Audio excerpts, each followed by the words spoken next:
Welcome back to News Hub this morning. Let's get into some more conversations. So we're talking security challenges and its nexus with public relations. Currently ongoing, the Lagos State's Institute of, the Nigeria Institute of Public Relations Lagos State chapter are currently having, a festival that is focusing on security, nation building, and public trust. Of course, fostering collective responsibility through strategic public relations. That's the 2026 PR Fest. It's happening July 3 to July 9, 2026. And part of the thrust, if you like, of this particular event is to foster trust, one to the other. That's between the security forces, between government at all levels, and citizens, as you were. Now, historically, we know that our security forces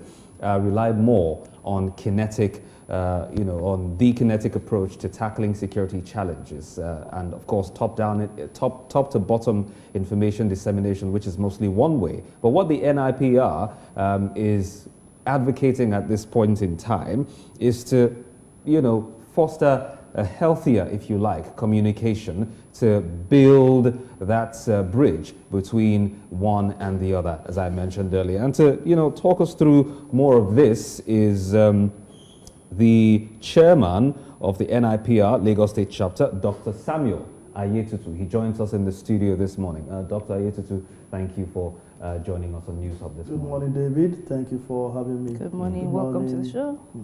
All right. Now, give us a sense of, what we need to understand by way of public relations as it connects, if you like, with the security challenges right now, which we go through. Because I know that more often than not, we hear from the authorities that reporting, and when they address the media in this case, that reporting needs to be done with a lot of circumspection, that even citizens as well, the way these videos and news get disseminated needs to be done with a lot of caution. And in some cases, when the authorities themselves put out information, it's being interpreted by the citizens as damage control, as they're trying to save their face. So, give us a sense of what we need to understand by way of healthy public relations and security challenges.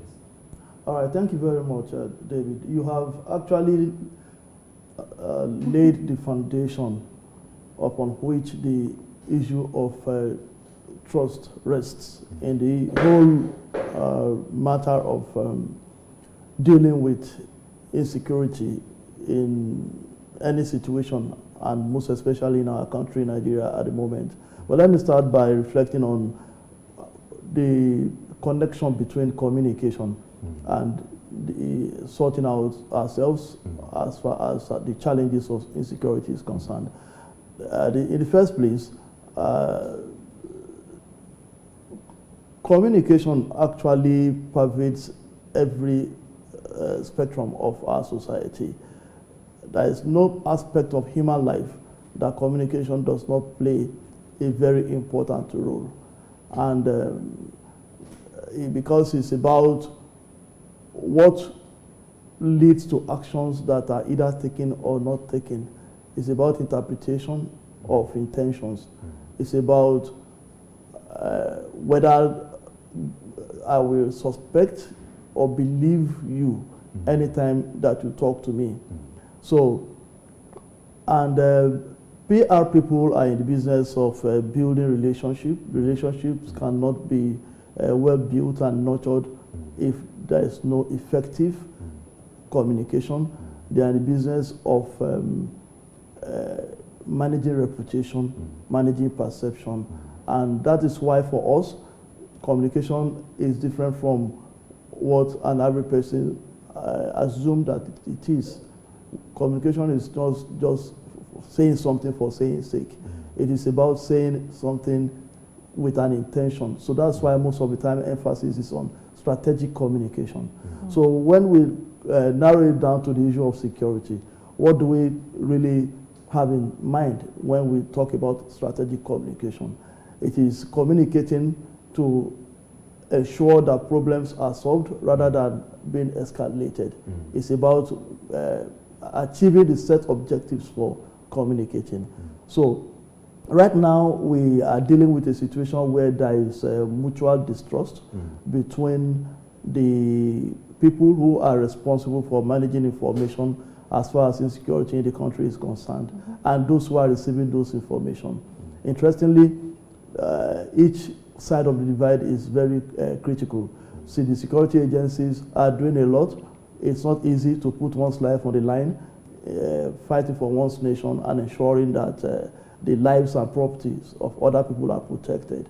Whether you are in the army or you are in the navy or you are a police officer, whichever place you find yourself, you are actually sacrificing so much that at times you pay the ultimate price, which is even about some persons losing their lives. So it's really painful when all of these efforts are not seen the way they are supposed to be seen or received the way they are supposed to be received. Maybe because in some cases the information are released with some coloration that make the citizens to begin to doubt that they are either true or exaggerated, or they have been coated with some kind of things that make them not real. So at the end of the day, the challenge is about ensuring that what you want to achieve when you communicate, when you give out those statistics, those data, those information, people are able to relate to them and ultimately conclude that, yes, these guys are doing a great job and they really mean well for us. They are not manipulating us. What they are really saying is what is happening. Okay, so how can we best word the communication? You mentioned and highlighted trust. For me, what we see is a lot of releases, press releases, and packaged words that really don't have any depth or emotion to it. And again, we don't get a lot of real-time information on the depth, because that's what PR is supposed to be. You're supposed to communicate in a very timely manner and be able to communicate your message effectively across to the people, as much as it has to be strategic and timely. But how do we do with that time deficit, which is a huge problem to those who are receiving it? Because look at the Orireke and school children who have been in captivity years. We just hear press releases and how long it took the president to react to it, and all the stakeholders who were supposed to have reacted quickly. That's just one example. We've had so many examples. Yes, success stories. We cannot just paint everyone black with the same buckets. But how do we effectively, or how can PR be that strategic gap to be able to make it more effective in terms of how people, Nigerian citizens, are, because they're not receiving information in real time, and a lot of things are just causing a lot of chaos. Like I said earlier, the time factor, the issue of how communication is received from the political quarters and also the military. It's very true that timeliness is a key element of what a quality information is, and information can actually lose its value. It may even actually be interpreted as having a different intention entirely when it is delayed. But the issue is that I am aware that when it comes to dealing with sensitive information, and most information that have to do with security, that have to do with intelligence, that are gathered either by the army or other agencies of government are involved in dealing with insecurity. There are some tactical approaches to getting this done that make it not always possible for you to do it the way you would ordinarily have done it if you were not functioning within the security apparatus. So it's a challenge that we need to deal with, and we need to sensitize our citizens to understand that there are peculiarities that are involved in the managing information when it comes to security. There are even times that it is strategic for them in their own thinking not to even speak about those things at all. Maybe they are gauging the level to which those panic will be escalated among the people, and then they want to ensure that at times the insurgents or the persons who are involved in bringing the country into a insecurity crisis are not able to predict their next line of action so that these things can go seamlessly. But beyond this, what is important is for us to understand that at all times we still need to not delay information when we don't have very, very serious reasons not to do so. And that information is not only timely, it is accurate, it is not always beneficial when you have a situation where the figure that is being released by the authorities are different from the ones that are being released by eyewitness accounts. And we are in a situation now where the activities of non-state state actors and people who are functioning within the information space under situations that are not regulated, they play a very active role in the issue of how information gets to the people, both in terms of quantity of information that come from citizen journalists and in terms of the speed with which those information are released. It may not be out of place to say that in many instances they are well ahead of even the mainstream media. And the reasons why it is so is not far-fetched, because they don't have line editors to go and get clearance from before they give. Now, with that situation you just mentioned, it poses grave danger to if you like, societal harmony, as it were, to the peace of the nation and stability. Exactly. You mentioned panic earlier. So with this sort of, KG situation, how do we begin to control the narrative, or how does PR or proper communication control that narrative? Because I imagine if you have criminals, in those places you mentioned, uncontrolled spaces, putting out information that is intended to, unsettle the system or to cause panic, and or you have authorities putting out information that in the coming days or weeks they would retract because it was done as a knee-jerk reaction. How then do we begin to properly, manage this sort of situation using, public relations? Just help us make sense of it all, draw a nexus in there, and then, give us a sense of what needs to be done better. Okay. In the first place, what we as PR professionals find lacking in the whole of these issues is competence and the skills that those who manage this information have. We have situations where those who are charged with the responsibility of issuing statements or giving out information on behalf of their organizations are not deep enough in terms of their training and their understanding of the tactics of communication. So there is no gainsaying in saying that is the first thing that we have to deal with. So agencies have to be sure that they hire people who have the capability to do these things with the necessary skills and competencies that will give them the kind of results that are required. So if we deal with the issue of the capacity to handle information the right way, professionally speaking, then we talk about the paying attention to the implications of the information that we give out. So there is what we call feed forwarding. So we want to ask ourselves that if we say this at 10 o'clock, what effect is it going to give? What will be the result? Will there be a backlash? Will it jeopardize the next strategy that we want to deploy as an organization? So all of these have to be properly analyzed at every point in time before we push out information or react to the ones that we receive.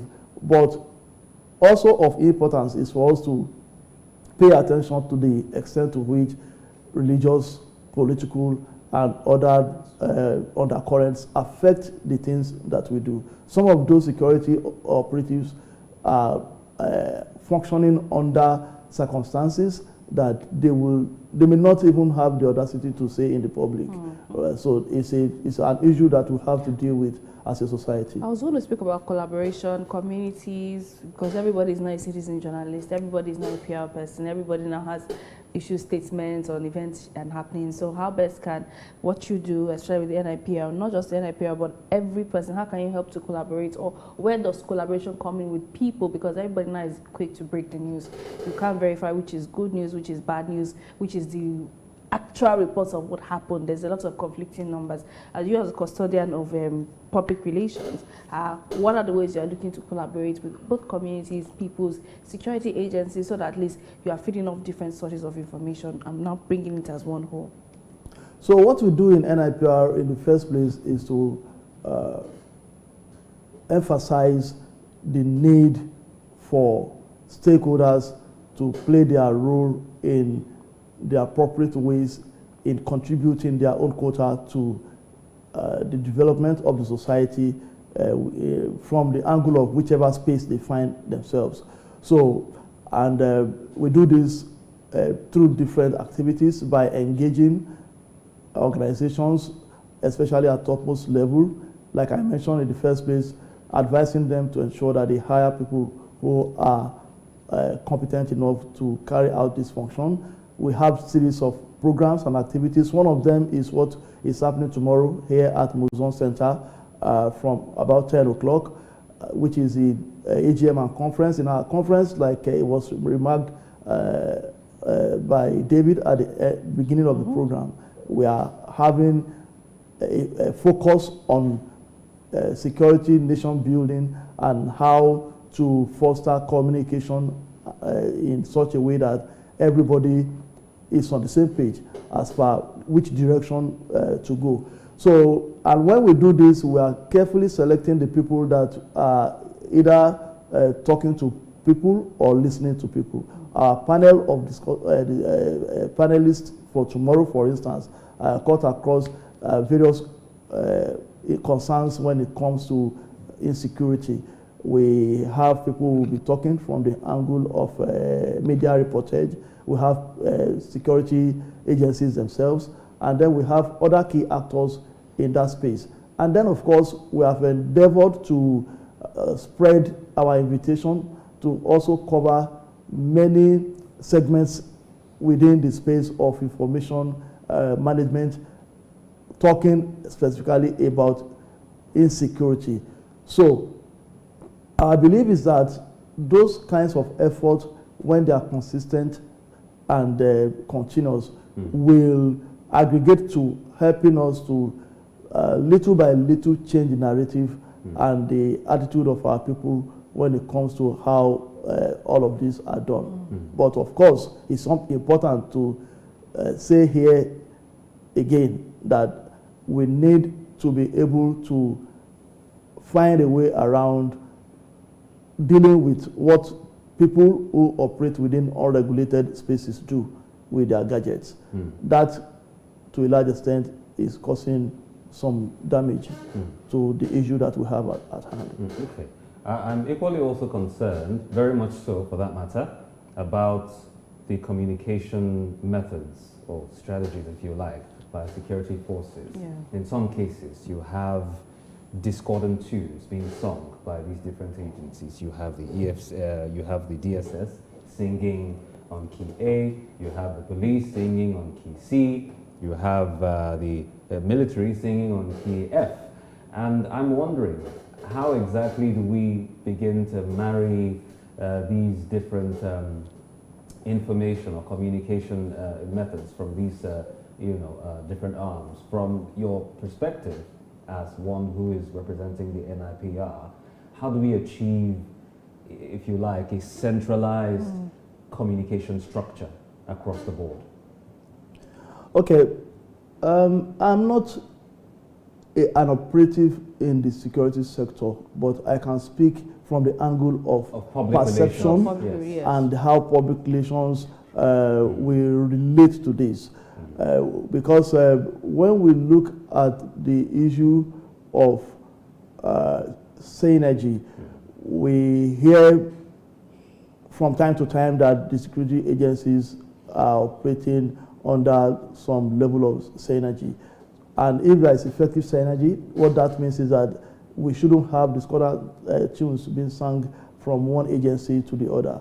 Our country is actually still evolving, and the truth is that what we need to do is to assure ourselves that we are confronting our challenges in all honesty, and we are willing and able to change the situation. All right. Before, even beyond the issue of what they are saying, what about the issue of how they appear? The last time I traveled back into this country from abroad, I spoke to somebody at the airport around the place where they will stamp your passport, and I asked him, why is it that we have about 5 agencies here and all of them are wearing different uniforms? Somebody is wearing Ankara with a palm sandal, another one with a jean with a t-shirt, another one a uniform, another one something else. And I said to him that in those countries that we have been to, you see police, you see people with DSS function, you see customs people, you won't know who is who among them because they all appear the same. So that is one area that I believe that time will help us to sort out as a nation. Yeah. All right. Thank you very much, Dr. Samuel Ayetutu, Chairman, NIPR Lagos State Chapter. We've been talking about security challenges, fostering collective responsibilities through effective public relations. And many thanks again, Dr. Ayetutu, for joining us. Thank you, David. Thank you. And that's our package today on News Hub. Very, very many thanks for being a part of the program. We'll do this again tomorrow. My name is David Chiedu. My name is Tolu Ajibola. Thank you for watching. Up next is What's Hot. Stay tuned.